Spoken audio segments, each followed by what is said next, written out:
새벽에 하나님께서 우리에게 주시는 말씀은 잠언 5장 9절로 10절까지의 말씀입니다. 두렵건대 내 존영이 남에게 잃어버리게 되며 내 수완이 잔인한 자에게 빼앗기게 될까 하노라. 두렵건대 타인이 내 재물로 충족하게 되며 내 수고한 것이 외인의 집에 있게 될까 하노라. 아멘. 살아계신 우리 하나님의 말씀입니다.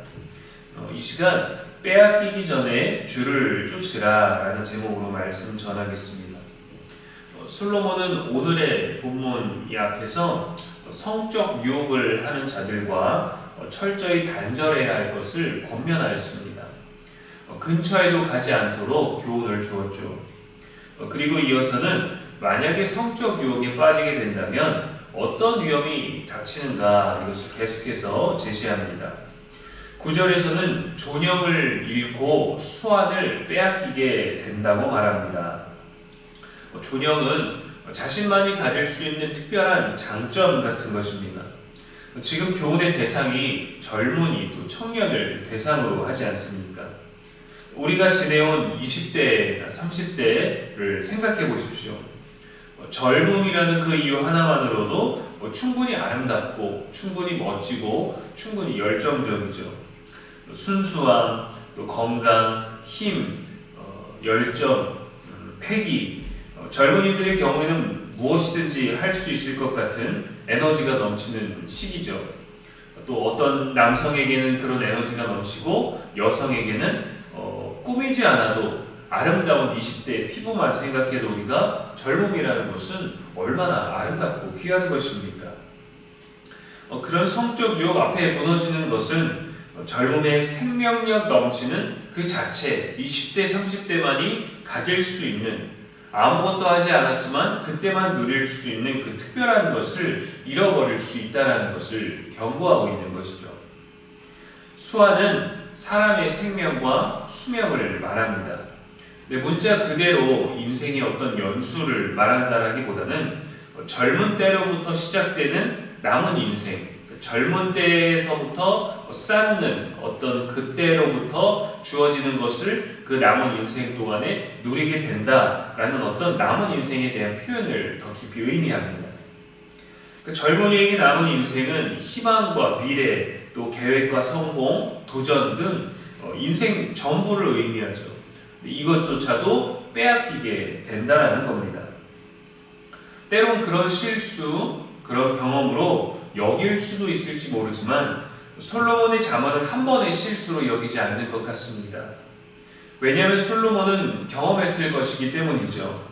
꼭 음녀가 아닐지라도 또 어떤 여인, 또 아름다움, 또 그런 관계, 그런 미혹 한 모든 것들에게 빠지게 될 때 그 전부를 잃어버리게 된다, 빼앗기게 된다라는 일들을 경험했을 겁니다. 그가 남긴 업적이 무엇입니까? 여호와의 경고를 듣지 않았고, 또 아내들의 우상들에게 절을 하고, 또 첩들의 우상에게 제물을 바치는 너무도 우리가 알고 있는 솔로몬의 삶과는 다른 방향성을 가지게 되었죠.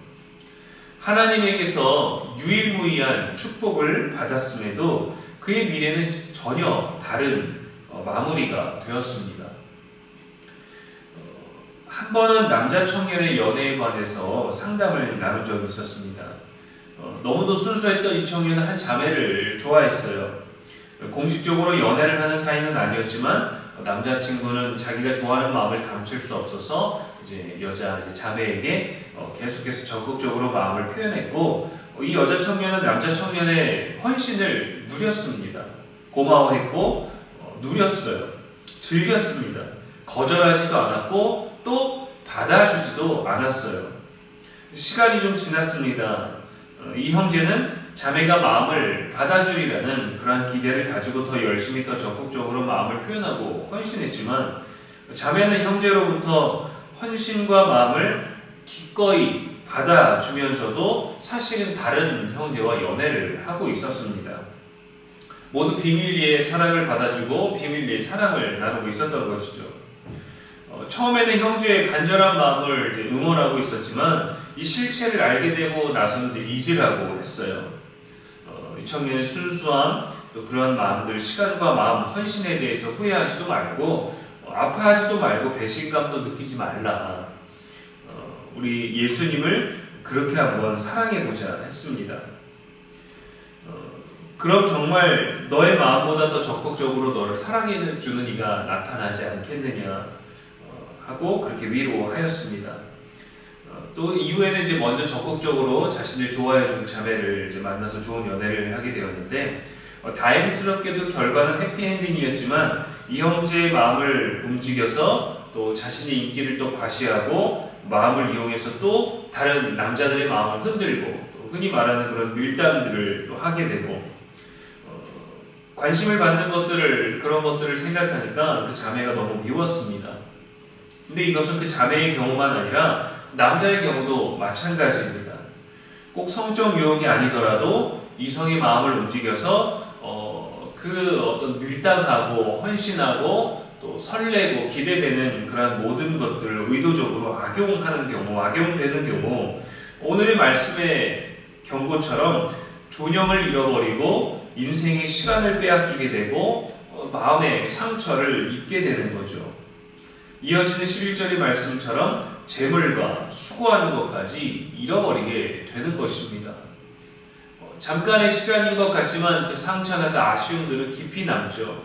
물론 우리가 하나님을 의지했을 때 하나님은 그것보다 더 큰 사랑으로, 더 큰 기다림으로, 더 큰 체험으로, 더 큰 은혜로 모든 것들을 깨닫고 하나님의 사랑과 하나님의 기다림과 하나님의 섬김과 헌신 모든 것들을 깨달아 알게 하기는 하지만 젊을 때일수록 더 작은 것들에 우리는 목매이게 되고 젊을 때일수록 우리는 어떤 순간적인 그런 감정들에 좀 더 우리들의 마음을 쏟게 되고 또 그만큼 그것이 배움이 되기도 하지만 그만큼의 후회와 또 깊은 상처로 남게 되는 경우가 있죠.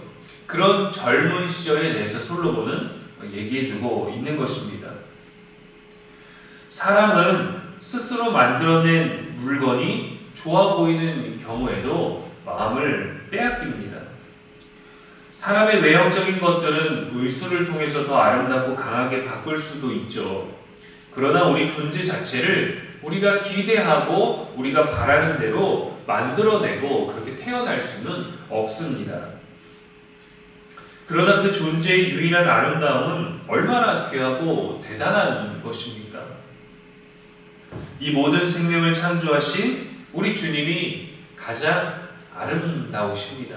우리의 젊을 때보다도 우리들의 가장 혈기 있고 에너지 넘치고 아무것도 하지 않아도 아름답고 저도 20대에 또 26살 때 이제 군대 제대하고 나서 친구랑 찍었던 사진들을 가끔 볼 때가 있는데 그때 보면 피부가 정말 탱탱해요. 모공이 넓고 그렇다고 얼굴이 더 잘생겼던 그런 때는 아니지만 그냥 그때 그 피부 그냥 햇빛에 그을리고 선크림 안 바르고 그냥 막 굴리고 다녔어도 아주 탱탱했던 피부를 가졌던 그때만이 아무것도 안 해도 누릴 수 있는 그 젊음이라는 거죠. 그 젊음을 과연 하나님 앞에 온전히 쏟았는가? 정말 하나님을 사랑했는가? 나에게 이런 젊음을 주신 그 하나님을 섬겼는가? 그렇지 않죠. 그 젊음으로 하고 싶었던 것들, 생각하고 싶었던 것들, 오히려 하나님께 감사하기보다는 이때만 누릴 수 있는 거야. 이때만 누릴 수 있게 해주신 하나님보다 모든 사람이 이때 누릴 수 있는 것들이야 라고 착각했던 시간들이 있죠. 여러분 창조주에게 먼저 마음을 내어드리고 사모하십시오. 그래야 지혜가 세워집니다. 젊은 날에 더 성실하고 신실하게 창조주를 기억하고 경외하며 주님을 쫓아야 합니다. 젊은 날이 지났을지라도 젊은 날과 젊은 자의 열정과 마음을 가지고 사랑을 쫓고 평강을 쫓고 주님의 이름을 쫓아야 합니다. 세상에서 빼앗기기 전에 흔들리기 전에 하나님께 먼저 우리의 열정을 드려야 합니다.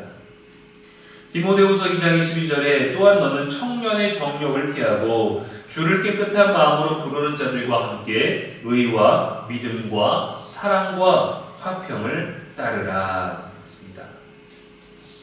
우리를 유혹하지 않아도 우리가 마음을 빼앗기게 되는 경우가 참 많을 것입니다. 우리는 그러한 세상을 살고 있죠.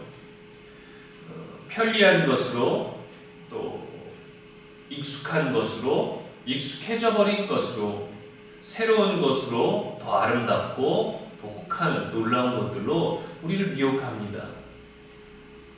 그래서 말씀으로 나를 먼저 지키고 다스리는 저와 여러분의 일상 되기를, 또 그러한 오늘 되기를 주님의 이름으로 간절히 축원합니다. 기도하겠습니다. 창조의 하나님 아버지, 이 새벽에도 말씀 주시니 감사합니다. 세상이 우리의 마음을 빼앗고 하나님에게서 등 돌리게 하는 아름답고 즐겁고 편리한 것들이 얼마나 많은지 모릅니다.